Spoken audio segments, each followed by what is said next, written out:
নমস্কার, আমি মঞ্জু ভট্টাচার্য। আমার গ্রন্থপাঠ আসরে আপনাকে স্বাগত জানাচ্ছি। আজ আমি পড়ে শোনাচ্ছি শ্রী শ্রী চৈতন্যদেব গ্রন্থ থেকে 10ম অধ্যায়। এই অধ্যায় সন্ন্যাসীর আদর্শ সম্পর্কে বলা হয়েছে। অসংখ্য ভক্তের নিকট অতুল সম্মান পাইলেও এই অদ্ভুত সন্ন্যাসীর ব্যবহারে কখনো অহংকার অভিমানের ভাব প্রকাশ পাওয়া তো দূরের কথা, বরং অপরের সঙ্গে বিশেষত তত্ত্বজ্ঞ ভক্ত জ্ঞানী গুণী ব্যক্তিগণের সহিত তাহার সুবিনীত ব্যবহার দেখিয়া মোহিত হইতে হয়। নিজের গৌরবহানির ভয় লোকে অপরের প্রশংসা শুনিলে ঈর্ষান্বিত হইয়া থাকে। সেও অনুগত ও আশ্রিত ব্যক্তি যাহাতে অপরের প্রতি আকৃষ্ট না হয় সেই জন্য বিশেষভাবে চেষ্টা করে। কিন্তু চৈতন্যদেবের চরিত্র ছিল অতি মহৎ। তিনি চিরকাল স্বয়ং যেমন স্বীয় জাতি কুল সম্প্রদায় আশ্রমাদির গৌরব উপেক্ষা করিয়া সর্বসম্প্রদায়ের সাধু সন্ন্যাসী ভক্ত সজ্জন সকলকেই যথাযোগ্য সম্মান প্রদর্শন ও পরম আদরে গ্রহণ করিতেন, ঠিক তেমনি যাহাতে অন্য সকলেও করেন সেই জন্য চেষ্টা ত্রুটি করিতেন না।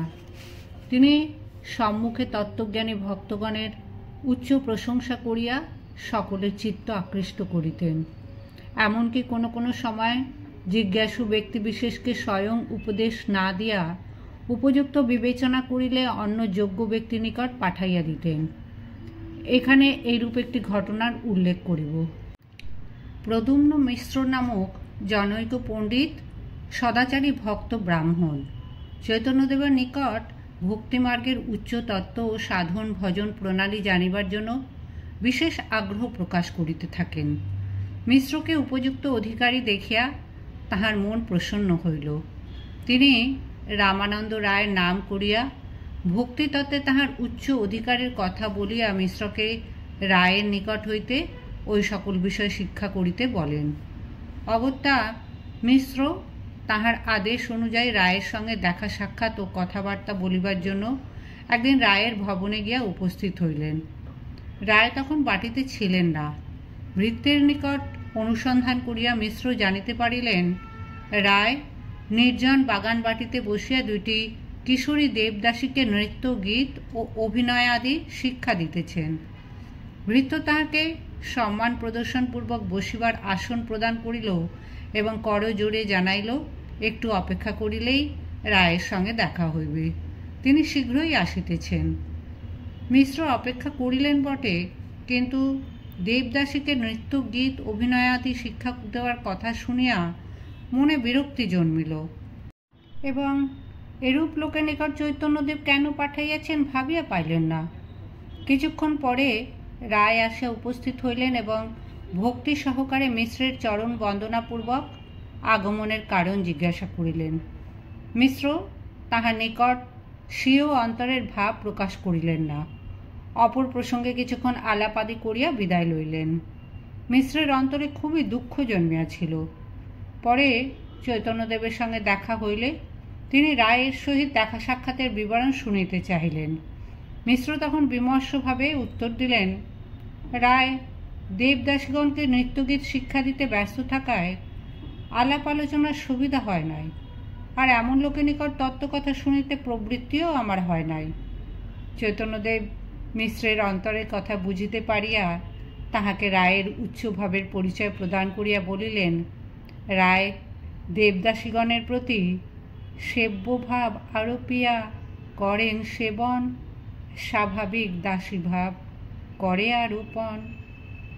ভক্ত রামানন্দ স্বকৃত নাটক শ্রী শ্রী জগন্নাথ দেবের সম্মুখে ঠিকভাবে অভিনয় করাইবার জন্য দেবদাসীগণকে শ্রী শ্রী জগন্নাথ প্রেয়সী জ্ঞানে সেবা মনে করিয়া স্বয়ং দাসীভাবে অভিনয় নৃত্যগীত ও কথাবার্তা শিক্ষা দিয়া থাকেন।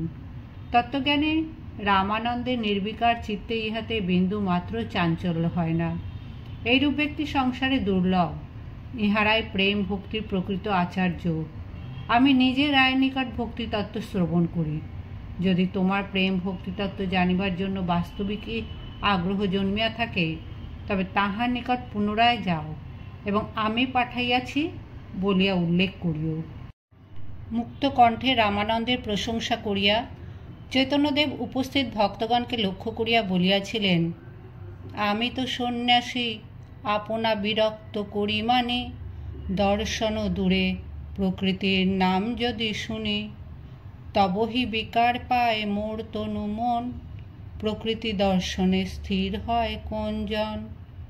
রামানন্দ রায়ের কথা শোনো সর্বজন, কহিবার কথা নহে আশ্চর্য কথন।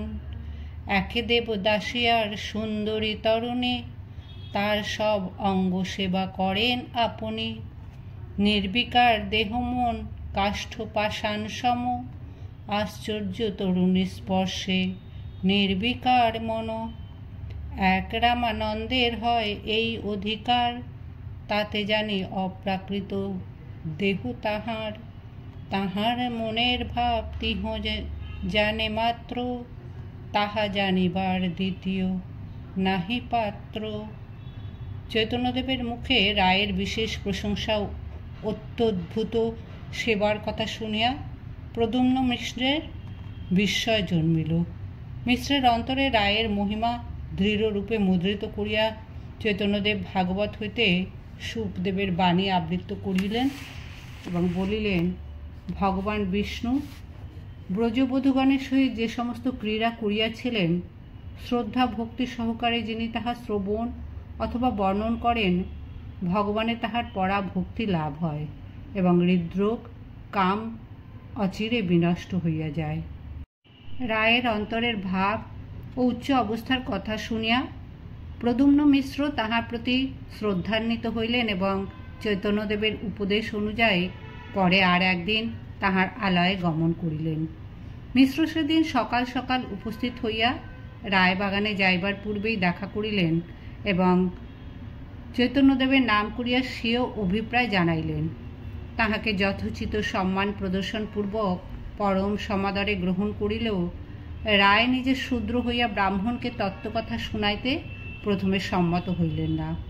পরে মিশ্র অতিশয় আগ্রহ দেখাইয়া বারংবার অনুরোধ করাতে ব্রাহ্মণকে সন্তুষ্ট করিবার আশায় এবং চৈতন্যদেবের অভিপ্রায় অনুসারে মিশ্রের অভিলাষ অনুযায়ী প্রেম ভক্তির তত্ত্ব বলিতে আরম্ভ করিলেন। তাহার মুখে ভক্তিতত্ত্ব, ভাগবত তত্ত্ব, রাধাকৃষ্ণ লীলা ও রাগমার্গের সম্যক পরিচয় পাইয়া মিশ্রের আনন্দের সীমা রহিল না। ভগবত প্রসঙ্গে ও তত্ত্বালাপে রায় ও মিশ্র দুজনেই এমন আত্মবিস্তৃত হইয়াছিলেন যে উভয়েরই দেশকালের জ্ঞান লোপ পাইয়াছিল। অত্যধিক বেলাতে প্রসঙ্গ শেষ করিয়া মিশ্র নিজেকে কৃতার্থ মানিয়া চৈতন্যদেবের অনুকম্পার কথা স্মরণপূর্বক তাহার চরণাদেশে বারংবার প্রণাম করিলেন এবং রায়ের নিকট আন্তরিক কৃতজ্ঞতা প্রকাশ করিয়া বিদায় লইলেন। পরে যখন চৈতন্যদেবের সঙ্গে দেখা হইয়াছিল তখন মিশ্র শত মুখে রায়ের প্রশংসা করিয়াছিলেন। মিশ্র কহে, প্রভু মোরে কৃতার্থ করিলা, কৃষ্ণ কথামৃতার্ণবে মোরে ডুবাইল। রামানন্দ রায় কথা কহনে না যায়, মনুষ্য নহে রায় কৃষ্ণ ভক্তি রসময়। এইভাবে চৈতন্যদেব সর্বদা ভক্ত মহাত্মাগণের মাহাত্ম্য সর্বদা কীর্তন করিতেন এবং তাহাদের বিশেষ সদ্গুণ মাধুর্য রস নিজে যেমন আস্বাদন করিতেন, অপরকেও সেইরূপ করিতে উৎসাহ দিতেন। শুধু যে মৌখিক সম্মান প্রদর্শন করিয়াই তিনি ক্ষান্ত হইতেন তাহা নহে, প্রাণপণে সেবা করিয়াও ওই সকল ব্যক্তিকে সদা সর্বদা সুখে স্বাচ্ছন্দ্যে রাখিতে চেষ্টা করিতেন। তবে তিনি এই নশ্বর দেহ ও ক্ষণিক সুখভোগের হেতু রূপ রসাদিকে কখনো সংসারের সার সর্বস্ব মনে করিতেন না। সকলেই যাহাতে সেই নিত্য সত্য অবিনশ্বর আনন্দময় শ্রী নন্দনের কৃপায় চির আনন্দের অধিকারী হয়, তজ্জন্যেই বিশেষভাবে চেষ্টা করিতেন এবং সেই উদ্দেশ্য লাভের সহায়ক রূপেই জীবনযাত্রা, ভরণ পোষণ ও গ্রাসাচ্ছাদনের একমাত্র আবশ্যকতা মনে করিতেন। তাহার নিকটে ও আশেপাশে বহু সন্ন্যাসী, ব্রহ্মচারী, বৈরাগী, ত্যাগী, ভক্ত, গৃহস্থ, সজ্জন সর্বদা বাস করিতেন। তাহাদের সকলের সুখ সুবিধার প্রতি তাহার বিশেষ দৃষ্টি থাকিত।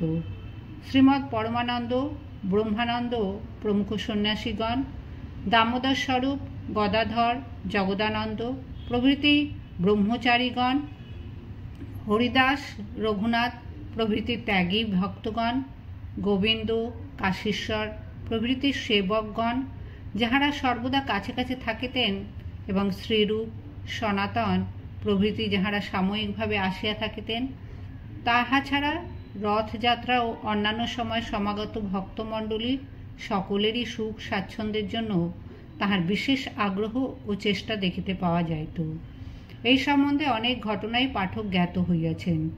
এখানে আমরা তাহার অকৃত্রিম স্নেহের পরিচয় দিবার জন্য আরও দুই একটি কাহিনীর উল্লেখ করা প্রয়োজন মনে করি।